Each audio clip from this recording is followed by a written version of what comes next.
Bienvenue sur le site web CreditSafe. Nous sommes sur l'espace Abonnés. En haut à gauche, dans Recherche rapide, nous allons renseigner le numéro sirène, SIRET ou la raison sociale de la société que nous souhaitons vérifier.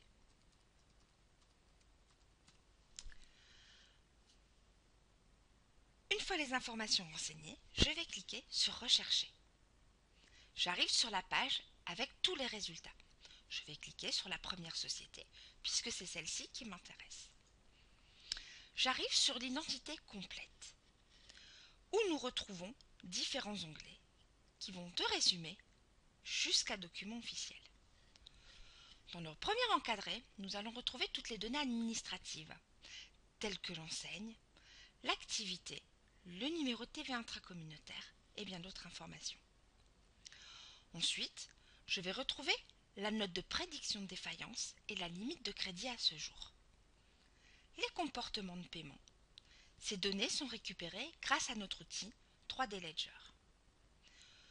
Je vais savoir aussi si cette société est sous suivi privilège ou pas. Si elle appartient à un groupe, le nombre de dirigeants, les exercices sur les 3 dernières années, une tendance d'un exercice à un autre et les informations du média solution. Deuxième onglet, le profil détaillé. Dans cet onglet, on retrouvera toutes les données administratives, telles que les informations sur l'entreprise, le greffe, le RCS, le capital social, la forme juridique, mais aussi les informations sur l'établissement, les informations sur les autres établissements et l'effectif. Dans l'encadré autres établissements, si j'ai des établissements secondaires, je vais pouvoir cliquer dessus pour aller voir l'établissement secondaire. Néanmoins, toutes les informations sur la société sont identifiées sur le siège social. Troisième onglet, les données financières. Comme son nom l'indique, c'est dans cet onglet que nous allons récupérer toutes les données financières. En première page, nous avons un bilan synthétisé. On retrouvera la devise, le mode de comparaison. Vous allez pouvoir choisir en euros ou en kilo-euros. Nous avons aussi les 3 derniers exercices, la durée de l'exercice, la date du dépôt. Je vais pouvoir aller dans le détail de ce bilan grâce au sous-onglet bilan synthétisé, bilan actif, bilan passif, jusqu'au SIG. Mais aussi, dans bilan CRFA, je vais pouvoir télécharger les bilans sous format CRFA. Quatrième onglet, l'onglet solvabilité. Dans cet onglet, on retrouvera la note de prédiction de défaillance ainsi que la limite de crédit à ce jour. Ce sont les mêmes informations que nous avions en première page. Résumé. Mais on retrouve aussi les commentaires, les informations qui tirent la société vers le haut ou vers le bas. L'historique de la solvabilité de cette entreprise. Toutes les notes qu'elle a pu avoir dans le passé. Mais aussi le comportement de paiement. La légende avec les feux tricolores. À quoi correspond votre feu tricolore que nous avions ici. Et aussi l'explication sur le score international ou encore l'explication sur la limite de crédit. En cliquant sur Aide, vous avez une page avec beaucoup plus d'explications. Cinquième onglet, l'onglet Jugement. Dans cet onglet, on retrouvera tous les jugements recensés, tels que les décisions collectives, donc les liquidations judiciaires, les redressements judiciaires et les autres, ou alors le détail complet des privilèges.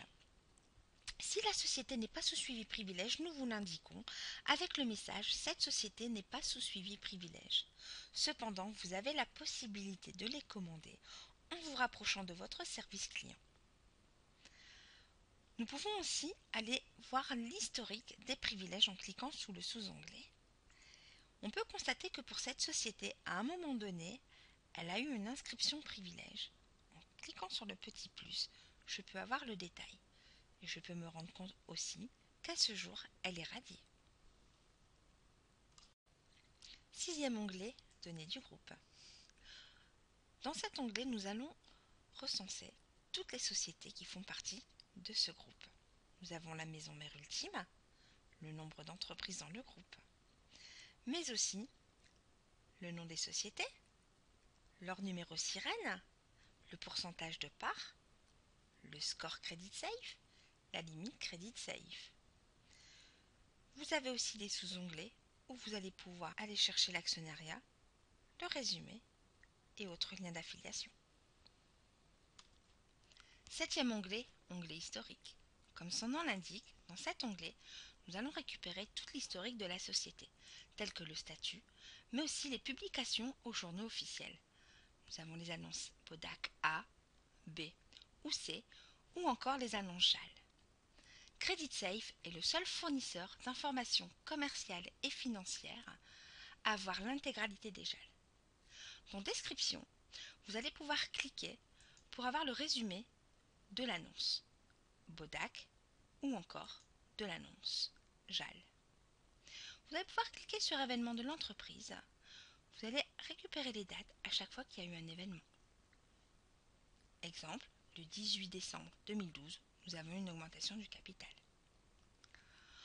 En cliquant sur événement de l'établissement, vous allez pouvoir récupérer les dates à chaque fois que Credit Safe a fait une mise à jour du score, de la limite de crédit ou des mises à jour des coordonnées téléphoniques. Huitième onglet, onglet dirigeant. Dans cet onglet, nous allons avoir le nom ou les noms des dirigeants. Nous allons nous intéresser à un dirigeant. En cliquant sur voir le détail, je pourrai voir si ce même dirigeant a d'autres sociétés, la fonction qu'il occupe, le nom de l'entreprise, le sirène, la note Credit Safe, la limite Credit Safe, le statut de la société. En cliquant sur le sirène, je tombe directement sur cette société. Nous avons des correspondances exactes, partielles, minimales. Exactes, le même nom et prénom, même lieu de naissance, même date de naissance. Dans la correspondance partielle, je n'ai que 2 champs sur 3 et minimale, 1 champ sur 3. Dernier onglet, documents officiels. Dans cet onglet, je vais pouvoir télécharger ou commander des actes et statuts tels que procès-verbal, statut, déclaration de conformité, mais aussi des comptes sociaux. Je viens de vous présenter un rapport complet. Ce rapport, je vais pouvoir le mettre en surveillance. L'avantage de la surveillance, c'est l'information qui vient vers nous.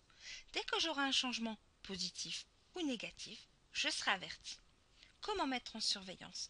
La façon la plus simple, tout en bas du rapport, nous avons des icônes. Le premier icône, mettre sous surveillance. Je clique dessus. Et là, j'ai le nom d'un portefeuille par défaut qui apparaît. On peut créer d'autres portefeuilles, on reviendra là-dessus un peu plus tard.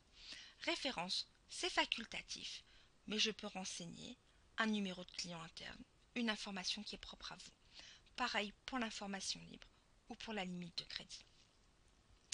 En cliquant sur OK, il est mis sous surveillance. Revenons au résultat. Je vous disais tout à l'heure qu'il y avait plusieurs icônes. Ce même rapport, vous allez pouvoir l'envoyer par email. En cliquant ici, voilà, vous avez le nom de votre compte, votre adresse email. Tout simplement, vous pouvez ou vous l'envoyer ou mettre une adresse mail à qui vous souhaitez envoyer ce rapport. Pareil, vous avez un icône imprimer ou télécharger. Si vous souhaitez imprimer ce rapport ou l'intégralité du rapport ou la page actuelle, ou alors vous choisissez les pages qui vous intéressent, soit en format HTML ou en PDF. Et on fait OK.